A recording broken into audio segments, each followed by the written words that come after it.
जितने आस्था चैनल पर कथा सुन रहे हो, जितने फेसबुक और यूट्यूब पर सुन रहे हो, बहुत सावधानी से सुनना। जिसके घर में कमाने वाले 2-4 हैं, पैसा तो आ रहा है पर घर में टिक नहीं रहा, डॉक्टर में, पुलिस में, एक्सीडेंट आदि में, कहीं गलत जगह पर, व्यसन में अगर पैसा जा रहा है, जुए में, मांसाहार, मदिरा पान, या कहीं आया पैसा आने में कमी नहीं, आ रहा है पर टिक नहीं रहा, रुक नहीं रहा, कोई मांगने आ गया, दे दिया, फिर वहां से अपने पास नहीं आ रहा, अपन कह रहे हैं भैया हमारा पैसा लौटा दो, नहीं आ रहा। तो महाराज शिव महापुराण की कथा कहती है, एकादशी के दिन गंगा के जल में मात्र 7 बेलपत्री डालकर जो नंदीश्वर भगवान अर्थात जो शंकर जी के शिवलिंग के सामने नंदी होता है, उस नंदी के चरण पर गंगा का जल चढ़ाकर बेलपत्री शिव पर समर्पित कर देता है, उसके घर में रुपया रुकना चालू हो जाता है, फिर वो गलत जगह पर नहीं जाता, गलत स्थान पर वो धन जाएगा ही नहीं। बेटा अगर व्यसन में पड़ा हुआ है, मदिरा पान में पड़ा हुआ है, मांसाहार में, जुए आदि में जा रहा है, तुम्हें लग रहा है कि मेरा बेटा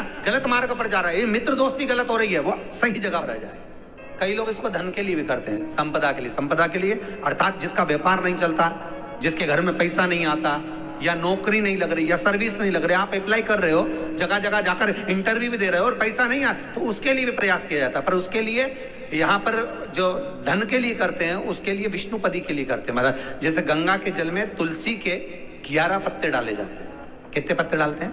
11 तुलसी के पत्ते डालते हैं, और उसको किसी भी नारायण के मंदिर में, राम कृष्ण शिव, शंकर नहीं, राम कृष्ण भगवान विष्णु, दत्त आदि जितने नारायण के मंदिर हैं, उस मंदिर में किसी भी पात्र में, एक छोटे से पात्र में उसको भरकर रखी आते हैं महाराज। उससे भी जॉब, सर्विस, नौकरी में सफलता प्राप्त हो जाती है। परंतु वो भी एकादशी को ही होता है। कुछ देर तक पात्र को रखा जाता है, फिर वही पात्र का जल किसी भी वृक्ष के नीचे डाल दिया जाता है, उससे भी नौकरी के लिए फायदा मिलता है। दशमी, एकादशी और द्वादशी, इन 3 तिथियों पर एक रोटी में थोड़ा सा मीठा रखकर सोमक पितृ का नाम लेकर यदि गाय को खिला दिया जाता है, तो अगर कोई पूर्वज प्रेत योनि में भी पड़ा हुआ होता है, भटक रहा होता है, जिसको पिंड नहीं मिला, जो अचानक मर गया होता है, अधोगति में चले गया होता है,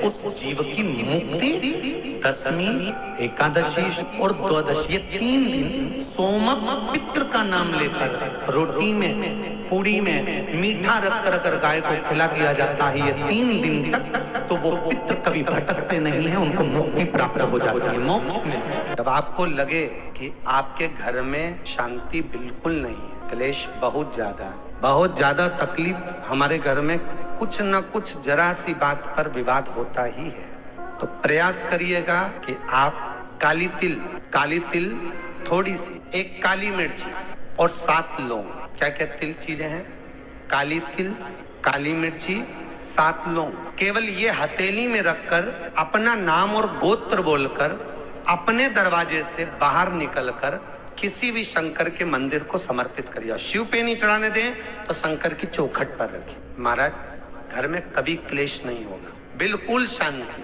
सहजता, प्रेम आपस में बढ़ेगा। गांठ आपको बता दी गई है या किसी व्यक्ति को बताया गया हो कि शरीर में गांठ है और इसको जांच कराना पड़ेगी, या शरीर में कोई गांठ हो गई और गल नहीं रही हो, डॉक्टर को दिखाने से आप डर रहे हो, तो उसके लिए बहुत सुंदर प्रयोग है महाराज। आप भगवान शंकर को 31 बेलपत्र 31 बेलपत्र शहद में भिगोकर शंकर को समर्पित कर दो। आज की रात्रि को 12 बजे पूरी 31 बेलपत्र वापस लेकर आ जाइए। सुबह प्रतिदिन कुछ खाए पिए बिना केवल जल का पान अपने करा, उसके बाद उस बेलपत्री का बीज का जो पत्ता है उसको खा लेना। दोनों पत्ते ठंडे करने के लिए रख दें। आप 31 दिन तक वो बेलपत्र एक एक बीज का पत्ता खाएंगे।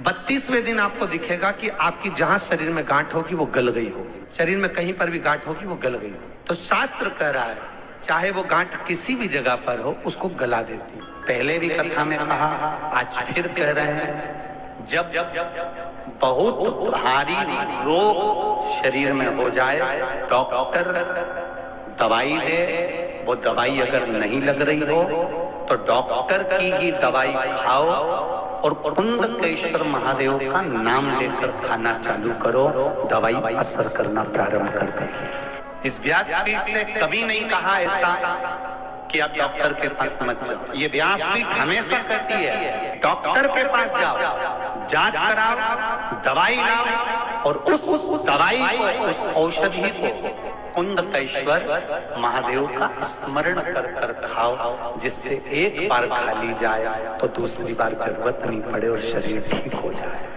कभी कभी अगर हमारे शरीर में ज्यादा कष्ट हो रहा है, ज्यादा बीमारी आ रही है, ज्यादा तकलीफ आ रही है, तो बेलपत्री की जो बीच वाली पत्ती है, बीच वाला जो पत्ता है, अशोक सुंदरी वाली जगह पर उसको, जैसे जल इधर बहता है तो अशोक सुंदरी वाली जगह पर बेलपत्री का पत्ता इस तरह से रखकर कलश में जो जल है वो जल उस बीच वाले पत्ते पर, अशोक सुंदरी वाली जगह पर अपने शरीर में अगर ज्यादा कष्ट है, घुटने में अगर डॉक्टर बोल रहा है कि घुटना बदलना पड़ेगा या कोई गैप आ गया है हड्डी में तो शरीर में ये ऑपरेशन करना पड़ेगा या गुरिया खसक गया है, तो उसके लिए डॉक्टर की दवाई तो जरूर खाओ। साथ में बीच वाली जो पत्ती है जो आपने अशोक सुंदरी वाली जगह पर रखी है, वहां 7 बार भगवान शंकर के नाम से, कुंदकेश्वर के नाम से जल चढ़ाओ। फिर थोड़ा सा जल बचा हुआ 3 बार शिवलिंग के ऊपर चढ़ाओ। उसी पानी में से थोड़ा सा आचमन जितना पानी कलश में लेकर आ जाओ या कटोरी में लेकर आ जाओ। उसको दिन भर में 3 बार पीना प्रारंभ करो कुंदकेश्वर महादेव के नाम से, और फिर 15 दिन बाद जांच कराओ। बाबा चाहेगा ऑपरेशन की जरूरत नहीं पड़ेगी। कौन से महादेव? कुंदकेश्वर महादेव। ये शंकर भगवान का एक स्वरूप, जब माता पार्वती ने कुंदुक का प्रहार करा था और वो कुंदुक विदल उत्पल को मारने के बाद शिव जी के चरणों में जाकर गिरा था, तो वो कुंदकेश्वर महादेव।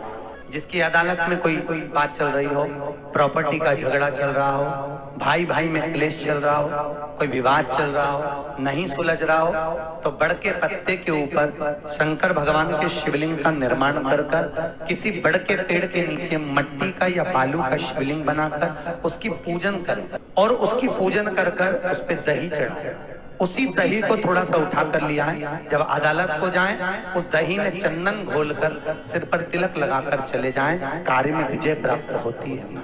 यही चंदन और दही बच्चे जब एग्जाम में बैठते हैं, छोटे छोटे बच्चे, कई माताएं कहती हैं हमारे बच्चों का पढ़ने में मन नहीं लगता, या कोई एग्जाम में बैठ रहे हैं, अच्छे नंबर नहीं आ रहे हैं, तो बटकेश्वर महादेव का पूजन कर कर चढ़े हुए दही में चंदन मिलाकर बच्चा जब एग्जाम देने के लिए जाए तो उसी चंदन का तिलक लगाकर उसको भेज दीजिए, थोड़ी बिंदी लगाकर तिलक लगाकर भेज दीजिए, बच्चा अच्छे नंबर से पास हो जाता है। महाराज बटकेश्वर महादेव का इतना अपना, जिनके घुटने बदलने के लिए डॉक्टर बोल देते हैं कि घुटने बदलाएंगे या नीचे नहीं बैठ सकते, बड़ के पेड़ के नीचे 7 बड़ के पत्ते रखें, 7 बड़ के पत्ते रखकर उस पे 7 शिवलिंग का निर्माण करें।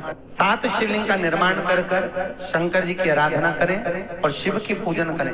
श्री शिवाय नमस्तुभ्यम मंत्र बोले, श्री शिवाय नमस्तुभ्यम मंत्र का जाप कर कर शंकर भगवान का अभिषेक करें। उस अभिषेक के जल को थोड़ा सा एकत्रित कर लें और उस जल को रख लें, फिर इसके अंदर रखकर 7 दिन तक लगातार उस जल का पान करें। अगर थोड़ा सा अभिषेक का घी बच जाए उसको घुटने पर मलना प्रारंभ करें। मात्र 7 दिन के अंदर घुटनों की दशाएं बदल जाती हैं। जो 7 शिवलिंग बनाए हैं उनको जल में विसर्जन कर दें। श्री शिवाय नमस्तुभ्यम का स्मरण नित्य करें। कौन सा मंत्र है? जैसे भागवती का मूल मंत्र है ओम नमो भगवते वासुदेवाय, उसी तरह शिव महापुराण का मूल मंत्र है